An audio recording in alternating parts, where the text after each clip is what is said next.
দেখবেন মায়েরা, আমরা অনেকে কালী কৃষ্ণ নিয়ে বিভেদ করি। অনেকে বলে কালী আলাদা, কৃষ্ণ আলাদা, কিন্তু কালী কৃষ্ণ আলাদা নয়। কালী আর কৃষ্ণ যদি আলাদা হতো তাহলে নিধুবনে কোনোদিনও ভগবান শ্রীকৃষ্ণ কালী রূপ ধারণ করতেন না। আপনারা সবাই জানেন, আমি শুধু একটু ধরিয়ে দেব। একদিন রাধারানীর মনের বাসনা হলো আমি নিধুবনে কৃষ্ণ রূপ দর্শন করবার জন্য যাব, কিন্তু সেখানে আজকে শ্বশুর বাড়িতে তো সবাই কালী পুজো করে, তাই ঘরে বলল যে আমি কালী পূজা করতে যাচ্ছি, কিন্তু করতে গেল কৃষ্ণ পূজা। আর পেছনে পেছনে গেল ননদিনী কুটিলা দেখতে পেল, বলেছে তো কালী পুজো করবে, কিন্তু কালার পুজো করছে। দাদা আয়ান ঘোষের কাছে গিয়ে পর বলছে, দাদা চলো চলো নিধুবনে, তুমি এখানে মা কালীর পূজা করছো, কিন্তু তোমার বউ নিধুবনে বাবা কালীর পূজা করছে, তাড়াতাড়ি ছুটে চলো। যেই না আয়ান ঘোষ কালীর খড়গ নিয়ে গেলেন, রাধারানী মনে মনে চিন্তা করলেন যদি আয়ানের কাছে ধরা পড়ে যায় তাহলে কৃষ্ণ ভজনে ব্যাঘাত ঘটবে। তাই করলো কি, আজকে রাধারানী কৃষ্ণের কাছে শরণাপন্ন হলো, প্রভু যদি আমার কেউ মান রক্ষা করতে পারে তাহলে তুমিই পারবে। সেদিন ভগবান শ্রীকৃষ্ণ নিধুবনে কালী রূপ ধারণ করেছিলেন। যখন আয়ান ঘোষ তাকাচ্ছে তখন দেখছে মা কালী দাঁড়িয়ে আছে, আর যখন কুটিলা তাকাচ্ছে তখন কৃষ্ণ বলছে, কুটিলা ভালো আছো? জয় রাধে। এর থেকে কি বোঝা গেল, কৃষ্ণ যদি নিধুবনে কালী রূপ ধারণ করতে পারে তাহলে কৃষ্ণ আর কালীর মধ্যে কোনোদিনও কোনো বিভেদ নাই। আচ্ছা মায়েরা, তোমাদের এখানে দুর্গা পূজা হয়, কালী পূজা, সরস্বতী পূজা, সব পূজাই হয়। দেখবেন যে কোনো পূজা হোক, প্রথমেই কিন্তু ঠাকুর মশাই হাতে এক গন্ডুস জল নেই। আমি তো ব্রাহ্মণের ছেলে, প্রথমেই ঠাকুর মশাই হাতে এক গন্ডুস জল নিয়ে পরে বলো ওম বিষ্ণু তদ বিষ্ণু। কেন আপনারা তো ঠাকুর মশাইকে চার্জ করতে পারেন, বলতে পারেন ঠাকুর মশাই আমি তো আজকে বিষ্ণু পূজা করাচ্ছি না, আমি তো আজকে কালী পূজা করাচ্ছি, আমি তো আজকে দুর্গা পূজা করাচ্ছি, তাহলে আপনি বারবার বিষ্ণু বিষ্ণু কেন বলছেন? যদি প্রকৃত ঠাকুরমশাই হয় আপনাকে উত্তর দেবে, প্রথমে আমি বাড়ির গার্জিয়ানকে নিমন্ত্রণ করছি। বাড়ির অভিভাবককে নিমন্ত্রণ করলে, বাড়ির গার্জিয়ানকে নিমন্ত্রণ করলে যেমন বাড়ির সব সদস্যদেরকে নিমন্ত্রণ করা হয়ে যায়, তেমনি কলিকালে যদি কেউ কৃষ্ণ ভজন করে তার হিন্দুদের 33 কোটি দেব দেবতা সকলের ভজন করা হয়ে যায়নি। তাই গৌর হরি বল। আবার পূজাগুলো শুনতে হবে, মা পূজা চলতে চলতে ঠাকুর মশাই বলবে মাধব মাধব বাঁচি, মাধব মাধব হৃদি। করাচ্ছেন কালী পূজা, কিন্তু ডাকছে কাকে? মাধবকে, মানে কৃষ্ণকে। করাচ্ছেন সরস্বতী পূজা, ডাকছে কাকে? মাধবকে। আবার পূজা চলতে চলতে ঠাকুর মশাই বলবে আবাহন ন জানামি নৈব জানামি পূজনম বিসর্জন ন জানামি ক্ষমাহ পরমেশ্বর। আবাহন ন জানামি মানে আমি তোমার আবাহন জানি না, মানে তোমাকে ডাকতে জানি না। নৈব জানামি পূজনম মানে তোমার পূজাও জানি না। আর যদি ডাকতে জানি না, পূজা জানি না, তো বিসর্জনও জানি না। ক্ষমাহ পরমেশ্বর, সেই ক্ষমাটা চাইছে গোবিন্দের কাছে। আর পূজা শেষটা দেখবেন সবচেয়ে গুরুত্বপূর্ণ জায়গা। আপনি কালী পূজাই করুন, আপনি দুর্গা পূজাই করুন, আপনি সরস্বতী পূজাই করুন, ঠাকুর মশাই শেষ মন্ত্র কি বলবে? সর্ব পাপ নারায়ণ চরণে সমর্পয়তে। মানে এতক্ষণ পূজা করতে করতে আমার বা আমার যজমানের যদি কোনো ভুল ত্রুটি হয়ে থাকে, হে নারায়ণ ক্ষমা করো। করাচ্ছেন কালী পূজা, করাচ্ছেন দুর্গা পূজা, করাচ্ছেন সরস্বতী পূজা। সব পূজা করাতে গিয়ে আগেও নারায়ণ, পেছনেও নারায়ণ, ডান দিকেও নারায়ণ, বাঁ দিকেও নারায়ণ। তাহলে কড লাইনে কেন হাঁটবেন? ডাইরেক্ট মেল লাইনে হাঁটুন, গোবিন্দকে ডাকুন, তাহলে কৃপা হয়ে যাবে। আরেকটা দৃষ্টান্ত দিলে পুরোটা পরিষ্কার হয়ে যাবে। আমার মামা বাড়ি হলো বারাইপুরে, একদম পার্সোনাল কথা নয়। আচ্ছা বলো তো মায়েরা, আমার মামা বাড়ি যদি বারাইপুরে হয়, আমার মায়ের বাপের বাড়ি কোথায় হবে? কোথায় হবে? এই দেখুন কে লিচু তোলা বলে দিয়েছে গো। হ্যাঁ, জয় রাধে। আমার মামা বাড়ি যদি বারাইপুরে হয়, আমার মায়ের বাপের বাড়ি কোথায় হবে? বারাইপুরে। আবার বাবাদেরকে যদি প্রশ্ন করি, বাবা তাহলে আমার বাবা শ্বশুর বাড়ি কোথায় হবে? বারাইপুরে। কথাটা কেন বললাম? একদিন 3 জনের মধ্যে ঝামেলা হয়েছে। আমি গেলাম মামা বাড়ি, মা গেল বাপের বাড়ি, বাবা গেল শ্বশুর বাড়ি। গিয়ে পরে দেখলাম জায়গা, কেউ বলে জল, কেউ বলে পানি, কেউ ওয়াটার, বস্তুটা একটাই, যে কৃষ্ণ সেই কালী সেই জগন্নাথ। ভগবান নিয়ে পার্থক্য করার দরকার নাই। আর এর চেয়েও যদি কিছু বেশি প্রমাণ চান, তাহলে ভগবান গীতাই নিজ মুখে বলেছেন, যে যথামং প্রপোদন্তে তং তদেব ভজাম্যহম। মানে যে আমাকে যে রূপে ভজনা করে, অন্তরে ভক্তি থাকলে আমি সেই রূপে দেখা দিতে বাধ্য হইনি। তাই গৌর হরি হরি। সবাই মিলে আমার সঙ্গে হাত দুটি তুলে গাইবেন, আমাদের গৌর এলো রে,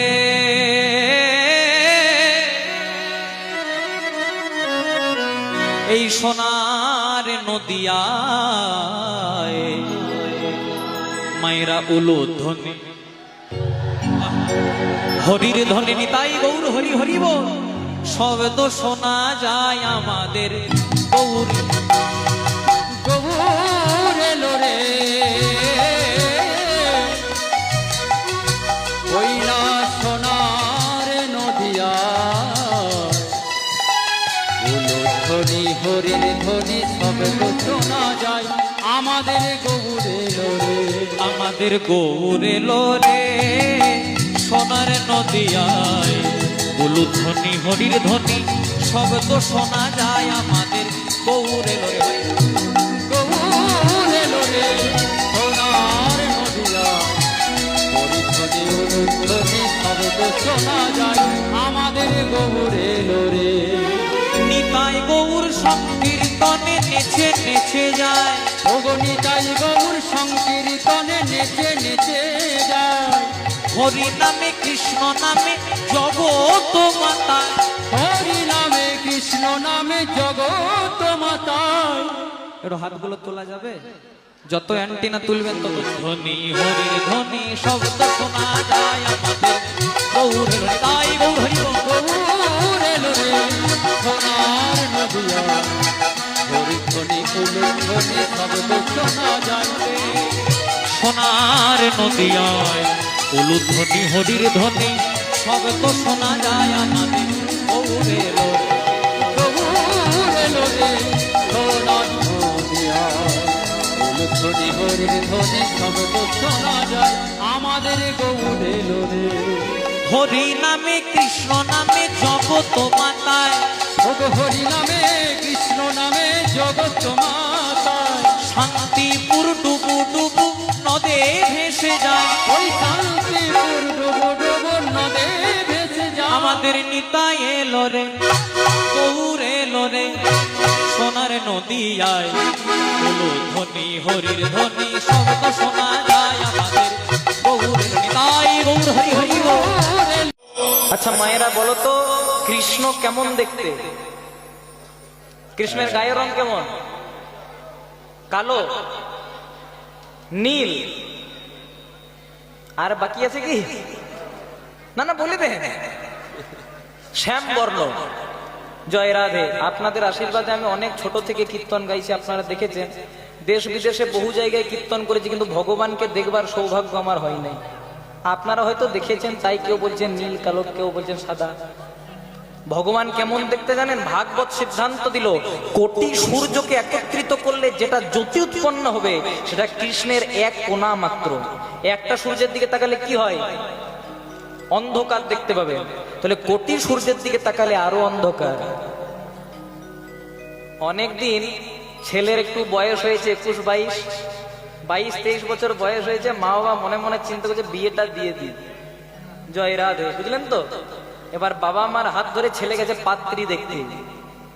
বলছে শোন, যদি ভালো লাগে তাহলে বলবি, খুব মন দিয়ে শুনবেন। যদি ভালো লাগে তাহলে ইঙ্গিত করে জানাবি। এবার মেয়ে বসেছে, ছেলের তো খুব ভালো লেগেছে। ছেলে বলছে মা একদম ফাইনাল, একদম ফাইনাল। বলছে ঠিক আছে তাহলে বাড়ি যাই, তারপর কথাটা বলে। বলছে না, অ্যাডভান্স দিলেও ঠাকুর অন্য কেউ নিয়ে চলে যেতে পারে, একদম দেরি করো না, আজকে বিয়ের আয়োজন করো। জয় রাধে। এবার বিয়ে হয়েছে। বিয়ে হওয়ার পর বাসর ঘর পেরিয়েছে। তারপরের দিন সকালবেলায় একজনা চা দিতে আসছে। তখন ছেলেটা বলছে হ্যাঁ গো, তুমি কেন চা দিতে এলে? আমার বউকে পাঠাতে পারতে। তখন বলছে কেন, আমি তো তোমার বউ। কেন চিনতে পারছে না বলুন তো? কারণ আজকে 2-3 দিন পর স্নান করেছে, সব রং চং নেমে গেছে। তাহলে বুঝুন ঠেলা। এখন বিউটি পার্লারের যুগে একদম চোখ কেউ বিশ্বাস করবেন না। আমি আপনাদেরকে বলে দিচ্ছি, এটা হচ্ছে আমাদের জগতের রূপের কথা বললাম। কিন্তু গোবিন্দের রূপ কেমন বলছে, কোটি সূর্যকে একত্রিত করলে যেটা জ্যোতি উৎপন্ন হবে সেটা কৃষ্ণের এক কোণা মাত্র। আমরা ভগবানকে কালো বলি কেন? কারণ আমার চোখের মণিটা কালো বলেই কৃষ্ণকে আমরা বলি কালো। যার রূপে সকল জগৎটা আলো, সে কি কোনোদিনও কালো হতে পারে? কোনোদিন কালো হতে পারে না। তাই সখী আজকে রাধারানী গোজরাতে কি এমন দেখলি? বলছে যমুনা যাইয়া শ্যামের হেরিয়া, ঘরে ফিরে বিনোদিয়া, বিরলে বসিয়া কান্দিয়া কান্দিয়া ভাবে শ্যামরূপ খানি, একা কুম্ভ কাখে করি যমুনাতে জল ভরি, জলের ভিতরে শ্যামরে। বলছে কি এমন দেখলি? বলছে দেখে এলাম তারে গোস, আমি দেখে এলাম তারে, দেখে এলাম তার, আমি দেখে গেলাম তারে গোস,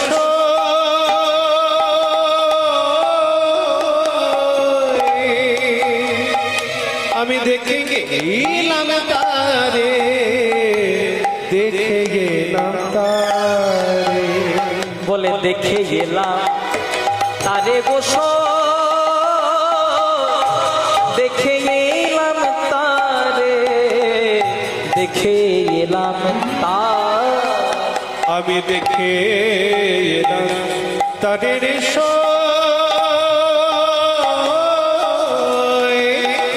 দেখে গেলাম তারে, দেখে গেলাম তারে। কি দেখলাম জানিস? একই অঙ্গে এত যে রূপ, নয়নে না ধরে, নয়নে না ধরে।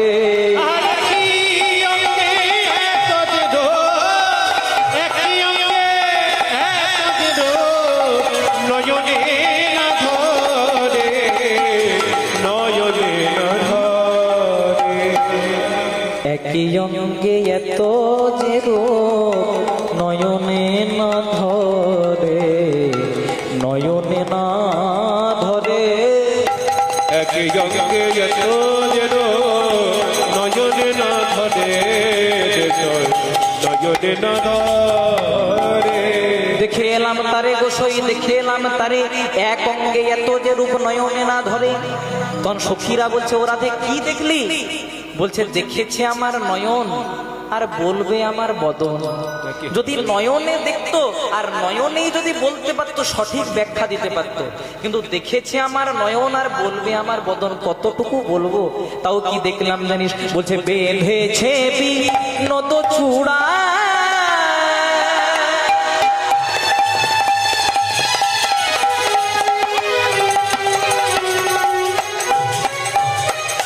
রাধে বলে বেঁধেছে বিনোদ চূড়া, নবগুঞ্জা দিয়া,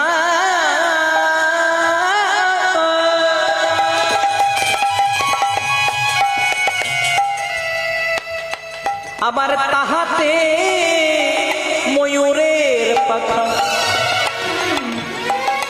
বামে হেলাইয়া, বেঁধেছে বিনোদ চূড়া, হরি বল।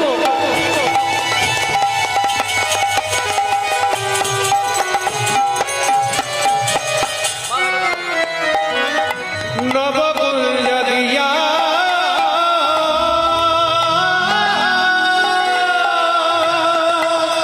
আবার তাহাতে ময়ূরের পাখা বামে হেলাইয়া, কালিয়া বরণ খানি চন্দনেতে মাখা, কালিয়া বদন ভারি, আবার চন্দনেতে মাথা। বলছে দেখে এলাম তারে গোসই, দেখে এলাম তারে, এক অঙ্গে এত যে রূপ নয়নে না ধরে। বেঁধেছে বিনোদ চূড়া নবগুঞ্জা দিয়া, তাহাতে ময়ূরের পাখা বামে হেলাইয়া। আচ্ছা মায়েরা, ভগবানের যেটা মুকুট চূড়া সেটা কোথায় থাকে? মাথায়। আর নুপুর গুলো কোথায় থাকে? পায়ে বা চরণে। আজকে ভগবানের মাথা চূড়াটির সঙ্গে ভগবানের নুপুর দুটি ঝগড়া হচ্ছে। আমাদের ঝগড়া হয় কি নিয়ে? পাড়ায় জল নেওয়া নিয়ে, জল ফেলা নিয়ে, ভোটের দিনে দেওয়াল লেখা নিয়ে, আর ধর্মান্তকরণ নিয়ে। ধামে জগন্নাথের সঙ্গে কথা বলতে গেলে একটু উড়িয়া ভাষায় কথা বলতে হবে। তাই ইউটিউব গুলো আছে, এখানে প্রচার করা দরকার। এখন ইউটিউবে অনেকজন বলা বলি করে কীর্তনের জায়গায় উড়িয়া ভজন কেন হচ্ছে। আরে ভাই উড়িয়া ভজন হবে, তুমি গাও, তুমি গাইতে পারো না বলে তুমি গাও না। যার গাওয়া শক্তি থাকবে সে উড়িয়া গাইবে। কেন? কারণ জগন্নাথ উড়িয়ার মানুষ, জগন্নাথ উড়িয়াদের ভগবান। রাজা ইন্দ্রদ্যুম্ন ওই পুরী ধামের রাজা, তিনি যদি না আসতেন আমাদের মতো বাঙালি জাতীয় জগন্নাথকে পেত না। তাই উড়িয়া ভাষার সম্মান করতে শেখো। তোমার মধ্যে বিন্দু মাত্র কোনো জ্ঞান নাই বলে তুমি আজকে এইসব সমালোচনা করছো। এইসব নিয়ে সমালোচনা না করে অন্তত নিজের বুদ্ধি বিবেককে বাড়িয়ে একটু নিজেকে একটু উঁচু জায়গায় করে নিম্ন মনের পরিচয় না দিয়ে সবাই মিলে গাইবো। মতে করি দে রে নন্দলালা পুরী ধামের কেদারবালা হইব। মতি করি রে, মতি করি রে, ও মতি করি দে রে নন্দলালা গুরু ধামর কেন্দ্রবালা। জগন্নাথ স্বামী নয়ন পথগামী। উঠুন মায়েরা। জগন্নাথ স্বামী নয়ন পথগামী। জগন্নাথ স্বামী নয়ন পথগামী। জগন্নাথ স্বামী নয়ন পথগামী। ভব তুমে ভব তুমে ভব তুমে ভব তুমে। ও ভাব তুমে, ভাব তুমে, ভাব তুমে, ভাব তুমে, ভব তুমে ভব তুমে ভব তুমে ভব তুমে। ও ভাব তুমে, ভাব তুমে, ভাব তুমে, ভাব তুমে। জয় জগন্নাথ জয় জগন্নাথ জয় জগন্নাথ বলো জয় জগন্নাথ। জয় জগন্নাথ, জয় জগন্নাথ বলো জয় জগন্নাথ। ও জয় জগন্নাথ, জয় জগন্নাথ, জয় জগন্নাথ বলো জয় জগন্নাথ। জয় জগন্নাথ জয় জগন্নাথ জয় জগন্নাথ বলো জয় জগন্নাথ। बोलिए जगन्नाथ भगवान की জয় হো। सुभद्रा भगनी की बलभद्र देवी। তাই হয়েছে কি আজকে ভক্ত সুদামার ঋণ শোধ করবার জন্য ভগবান শুরু করলেন বিনোদ খেলা। খেলতে খেলতে যেই না ভগবান শ্রীকৃষ্ণ আজকে ভগবানকে সুদামার উচ্ছিষ্টটি দিয়েছে, ভগবান সেবা করছে সে উচ্ছিষ্ট। সুদামা বলল কানাই রে পুরোটা যেন খেয়ে দিস না, কারণ তোর প্রসাদ পাওয়ার জন্য আজকে কতই না ভক্ত বসে আছে। আপনারা এসেছেন কেন? ভক্তের সুধারস কর্ণমূলে শ্রবণ করে প্রসাদ পাওয়ার জন্য। আর যারা প্রকৃত ভক্ত হয় তারা আসে যে কোনো উপায়ে কৃষ্ণ কথা একটু শ্রবণ করে নিজের অন্তরটাকে পবিত্র করবার জন্য। তাই তোর এঠো বড় মিঠো লাগে ভাই রে কানা, ভাই রে কানা বড় আশা করে আছি বসে যেন তোর যেন তোর প্রসাদ পাই। ভগবান বৃন্দাবনে অনেক খেলা করলেন। এই খেলা করার পর ভগবান চলে গেলেন মথুরায়। মথুরাতে গিয়ে কংস রাজাকে নিধন করলেন, বন্দিনী জননী দৈবকী বসুদেবকে উদ্ধার করলেন। তারপর চলে গেলেন কোথায়? গুরুদেব শান্তিপুনি মুনির কাছে শিক্ষা গ্রহণের লালসায়। যিনি ভগবান ব্রহ্মা রূপে জগৎকে করেছেন সৃজন, বিষ্ণু রূপে জগৎকে করেছেন পালন, শিব রূপে জগৎকে করেছেন সংহার, যিনি আদি অনাদি রূপ সবাকার, তার শিক্ষা গ্রহণের কি দরকার ছিল? তথাপি তিনি গুরুর কাছে গেলেন কেন? ওগো কলির জ্ঞানান্ধ জীব, আমিও গুরুচরণ আশ্রয় করেছি। তোমরা যদি গুরুচরণ আশ্রয় করতে না পারো তোমাদের কৃষ্ণ কৃপা কোনোদিনও লাভ হবে না। গুরুকে কভু মনুষ্য জ্ঞান নাহি করো ভাই, গুরুকে মানুষের চোখে দেখতে নাই। ভগবানকে যেমন আপনি যে স্থানে নিয়েছেন গুরুকে সেই স্থানে নিয়ে যেতে হবে, আর বাবা মাকেও সেই স্থানে নিয়ে যেতে হবে।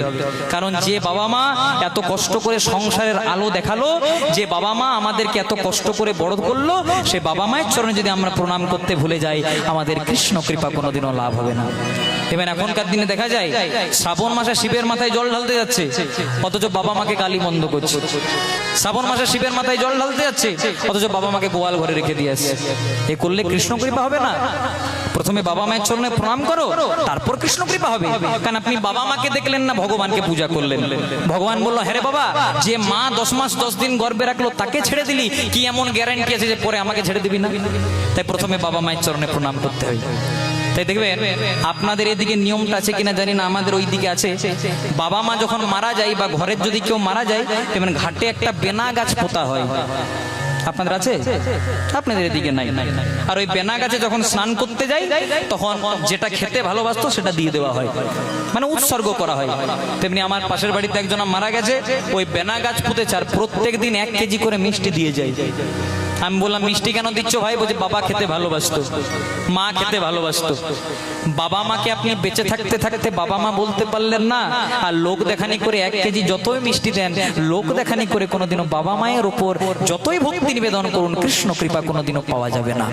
তাই আগে বাবা মায়ের চরণাশ্রয় করো, কারণ তুমি যদি জীবনে পেতে চাও কিছু, তাহলে সঠিক জায়গায় মাথাটা করে দাও নিচু।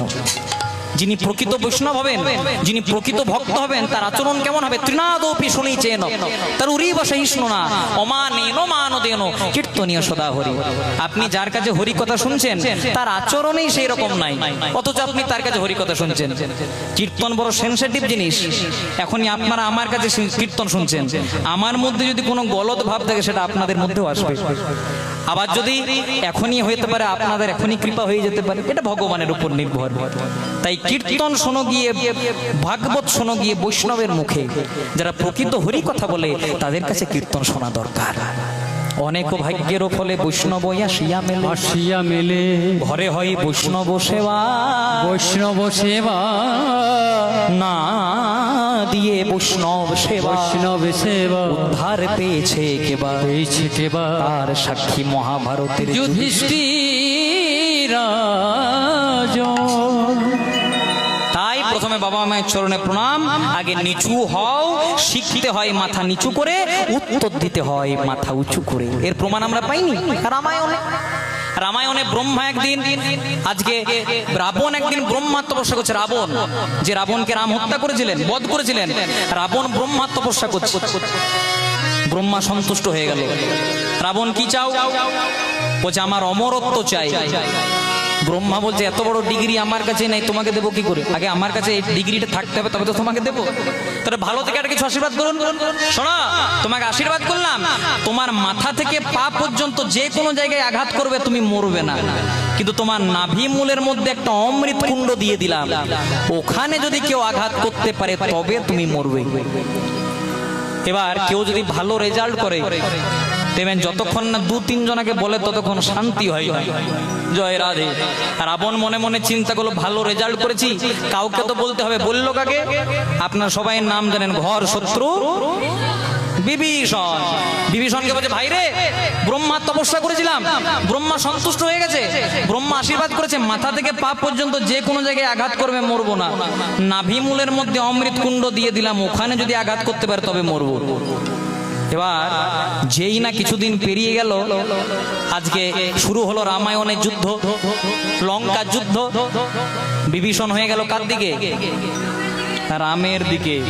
এবার রাম লক্ষণ বারবার করে রাবণকে তীর মারছে, রাবণ কিন্তু আর মরছে না। লক্ষণ রাত্রিবেলায় রামকে বলছে, দাদা এত তো তীর মারলাম, রাবণ যে মরল না। বিভীষণ বলছে, এটা তোমার দাদাকে জিজ্ঞাসা না করে আমাকে করো। বলে কেন? আমার দাদা ব্রহ্মা তপস্যা করেছিল, ব্রহ্মা সন্তুষ্ট হয়ে বলেছে মাথা থেকে পা পর্যন্ত যে কোনো জায়গায় আঘাত করবে মরবে না, ওই নাভি মূলের মধ্যে অমৃত কুণ্ড দিয়েছে, ওখানে যদি মারতে পারো তবে মরবে। সকালবেলায় রাম আর কোথাও টার্গেট করে না, একদম নাভি মূলটাকে এমন তীর মেরে দিল, রাবণ মৃত্যু শয্যায় শায়িত হলো। এবার দেখুন যেখানে ছিলাম, রাবণ যখন মারা যাচ্ছে, মারা যাওয়ার সময় রাম বলল, লক্ষণ রাবণের মতো রাজনীতিবিদ জগতে কেউ নাই, অন্তত মারা যাওয়ার আগে কিছু একটা উপদেশ নিয়ে আয়। লক্ষণ গেল, যেই না গেল রাবণ কিন্তু একটা কথাও বলল না। কথা যখন বললো না, লক্ষণ বাড়ি ফিরে এলো দাদার কাছে। দাদা, রাবণের কাছে যে গেছিলাম, রাবণ যে কিছু বললো না। হ্যাঁ রে, দাঁড়িয়েছিলি কোথায়? মাথার কাছে না পায়ের কাছে? বলে মাথার কাছে। যতই হোক গুরু, শিখতে হয় মাথা নিচু করে পায়ের কাছে দাঁড়া। যখন পায়ের কাছে দাঁড়ালো তখন রাবণ বলল, আপন ভজন কথা না কহিবে যথা তথা, আপনা আপনি হও সাবধান। নিজের ভজনের বিষয় কোনোদিনও কাউকে বলতে নাই।